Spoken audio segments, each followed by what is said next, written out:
the Big Ten has set their schedules, not like the dates, but the opponents for every team all the way through 2028. Meanwhile, the SEC hasn't even been able to get past 2024. Now, there's a couple reasons this is ridiculous. The SEC has 2 fewer teams than the Big Ten, or will have for their new scheduling next year. They have 16. Those 2 teams, to add them to 16, we've known about since 2021 when it was announced, and they were in the works to do it dating back to 2020. The Big Ten didn't get their 15th and 16th team agree to join until 2022, and their 17th and 18th team agree to join until this past year. Yet, somehow, the Big Ten has their schedule set through 2028, and the SEC can't get past 2024.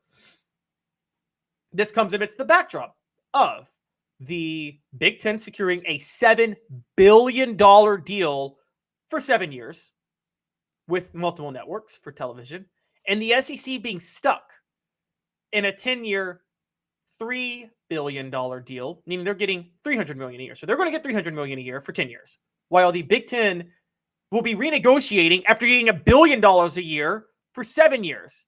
So the Big Ten will be on a better deal for 3 years than even the one they're on right now, where they're making 3.5 times as much as the SEC. They'll be on a better deal after that for 3 years before the SEC can re-up its negotiation. And the SEC, by the way, is not going to re-up its negotiation. I don't care what anybody says. You guys, I'm sorry. They're not getting out of that contract with ESPN. They signed it. They're locked in, and ESPN has absolutely no incentive to alter that contract, particularly when they are failing as a business as we speak. This is ESPN. This is going to be ESPN's biggest cash cow. They got the steal of the century. While every other sports rights league was able to overpay its players because they fleeced ESPN, SEC let ESPN fleece them.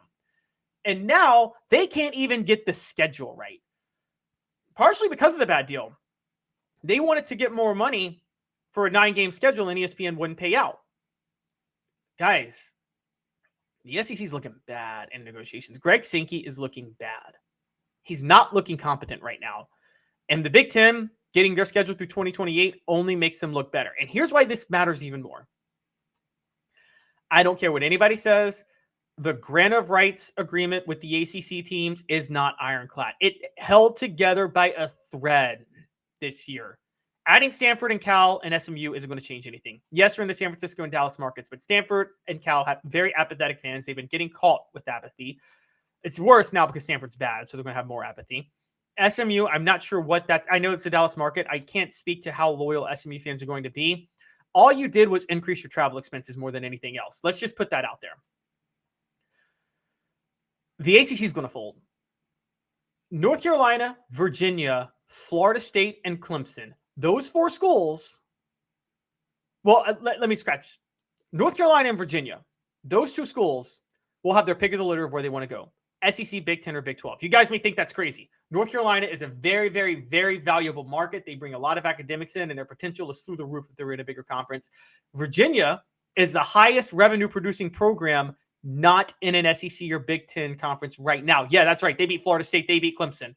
And so for the SEC, and they beat North Carolina. So for the SEC or the Big 10, whatever you value, Virginia's an AAU school, which is Big 10 value. So they bring academics, they bring a new market, and they would up the overall payout of your conference. It's the most, so everybody's going to be lining up to get Virginia. And I do believe everybody's going to be lining up to get North Carolina. Now, as far as the other schools that will probably be able to go elsewhere, Florida State and Clemson. I think Florida State and Clemson will go to the SEC. I do. I think largely because the Big Ten can add Miami, which is an AAU school. They can keep their values with AAU. So they would add Miami. But I do think right now, with the competency of the Big Ten, the real story here is this. North Carolina and Virginia. With the competency of the Big Ten, that the Big Ten is showing more than the SEC right now, the payouts they're getting, the fact that their schedules are set through 2028, the fact that they know exactly how they're going to approach everything they're doing. If you're North Carolina and Virginia and the SEC and Big Ten come calling, you're going to the Big Ten, guys. It's just that simple. You're joining the Big Ten. And I'm telling you, what does that do to the SEC? When the Big Ten expands its footprint to Virginia and North Carolina, the only two southern states of the old Confederacy that the SEC does not have a team in right now. It's not going to be a good look for the SEC. They are in big trouble long term. Now, there is Smoky Mountain Red brings up, it would be incredible to get all four. I believe you're talking about Virginia, UNC, Florida State, and Clemson. Yes, that would be the SEC's desire. The SEC's desire would be to get Virginia, North Carolina, Florida State, and Clemson. That's what they want. That would be a perfect scenario. And you could do a 5-team, 4-division conference where you have Florida State, Florida, Clemson, Georgia, South Carolina in one, Virginia, UNC, Kentucky, Tennessee, and Vanderbilt in the other, Alabama, Auburn, Ole Miss, Mississippi State, and LSU, Arkansas, Texas, Texas A&M, Oklahoma, Missouri. Smoky Mountain Red, another great point. Kick out Missouri. Yes, that was an SEC misstep, but to be fair, with the SEC versus the Big Ten, this actually speaks to how much better run the Big Ten is than the SEC now. When the SEC made that misstep with Missouri, the Big Ten made a misstep with Rutgers and Maryland. Rutgers, Northern Maryland brings in money, the revenue that they need to. At least the SEC got Texas A&M out of the deal with Missouri, which does bring the revenue. So that's another big one.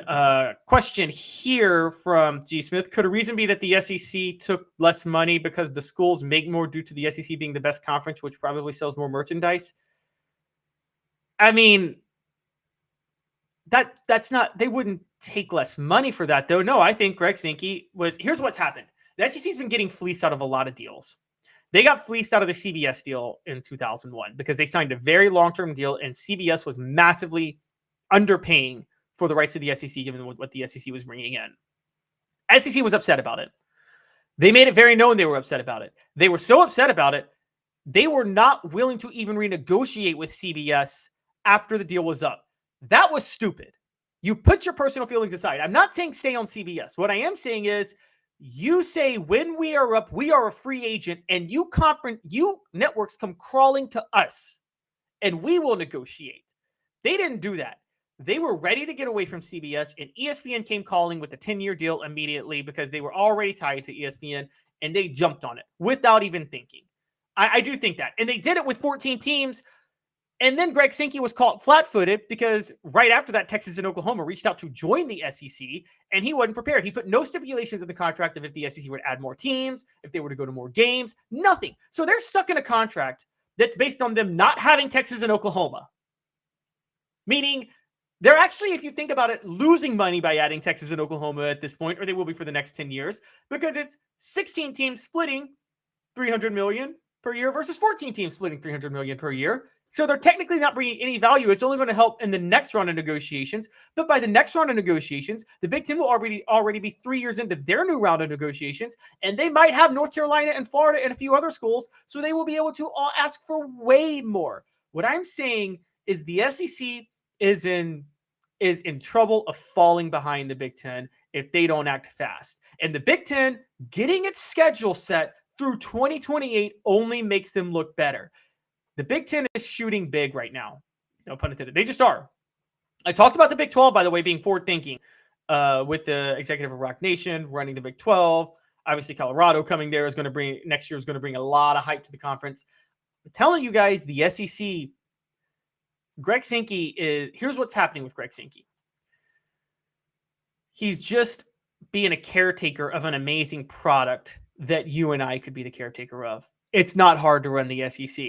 To your point, G. Smith, the SEC is the best product by far. Sells the most merchandise, wins the most payouts. It's an easy product to run.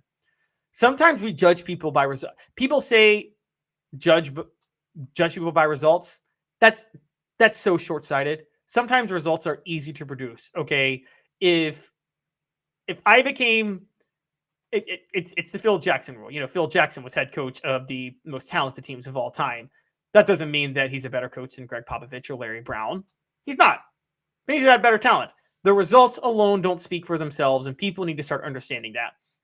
Anybody on this message board could be commissioner of the SEC right now.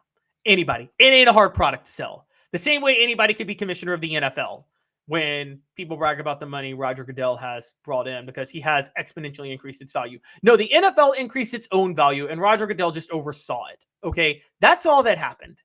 Anybody could be commissioner of the NFL. Anybody could be commissioner of the SEC. These are very easy products to sell. It took effort, and it took creativity and it took intelligence for the Big Ten to do what they did. And I'm telling you guys, the SEC is slowly falling behind. Speaking of North Carolina too, and also falling behind, the NCAA has become, the reason this matters is the NCAA is becoming more irrelevant. For those who don't know, the other day, the NCAA yesterday, they reversed course on UNC receiver Tez, my mind just lapsed on his last name, Tez Walker, excuse me. Tez Walker had transferred to North Carolina, but because of when he transferred and certain rules, he did not get the eligibility waiver from the NCAA back in August, even though transfers can now transfer and play immediately. The NCAA has reversed course, and they have now said that Walker can play. And they tried to cover themselves by saying it's unfortunate that UNC failed to provide this information previously. We must be careful not to compromise the student athlete's right to privacy when it comes to sensitive issues. We want to assure the Division I membership and everyone watching how the new transfer rules are applied, that this meets the new transfer waiver standards. UNC's behavior and decision to wage a public relations campaign is inappropriate and outside the bounds of the process UNC's own staff supported. Had they not behaved in this fashion and submitted this information weeks ago, this entire unfortunate episode could have been avoided. I call BS. The NCAA released that statement. They're claiming that North Carolina, by waging a PR campaign, forced them to rule against Tez Walker at the beginning of the year. Now they've reversed course. That's a lie. The NCAA is trying to flex its muscles to desperately figure out a way to stay relevant because they're slowly becoming more irrelevant, and eventually the schools in the SEC, Big Ten, and Big 12 will break off and form their own league. However, when that happens, the SEC has to find a way to stay competitive with the Big Ten because, guys, they're falling behind. The SEC is falling behind. The greatest product in college athletics is falling behind in terms of creativity. And if you don't think this matters, let's talk recruiting for a minute, guys. The Big Ten, with all this extra money coming in from TV, they can afford, their boosters can afford to spend more money on NIL because they don't have to spend money on things that the programs need. Meaning they can start to, meaning the Big Ten schools might have a lot more NIL revenue to spend in NIL initiatives than the SEC. On top of that, they might have more money to throw at coaches and pay some buyouts. These expensive buyouts are about to be a thing of the past because of NIL, but it may not be a thing of the past in the Big Ten, giving them leverage to hire who they want.